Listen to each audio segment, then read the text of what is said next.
ang sili. Oh, mahal yan. Oh, gintong-ginto. Ito, kumain kayo ng munggo para hindi kayo magkaroon ng berbere. Hello, baby. May commercial ang sili pa. ngayon. No, hindi ka kukuhang gulay. Bahala ka. Ito. Wala talaga. Mahal talaga ang mga bilihin.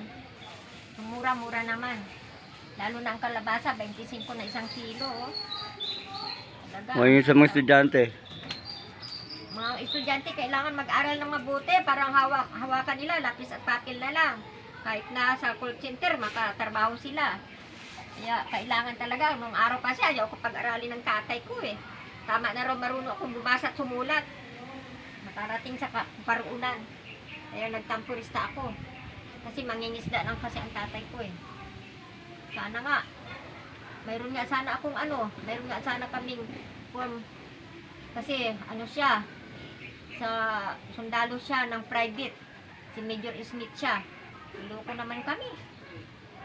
Kasi ako ang may kasalanan. Kinukuha ako kasi sa Campo Aguinaldo ng ng school girl. Hindi ako pumayag. Sabi ng sangko, pamilya Stanislaw, sa may baba ng Valentino shoes. Sabi niya, raw, baka raw anong mangyari sa akin. Huwag raw akong susama. Kaya gustuhin ko man daw mag-aral, wag na lang. Kaya biro mo, dumating ako doon, 6 lang sila, naging 13. Oh, isipin mo yan. May asin ka. Mayroon. Anong Brad, may asin ako. Tanong-tanong ka lang. Magkano? Ha? Ah, Brad. Busy ka lagi, Brad, ah. 10 pesos only, Brad. Ha?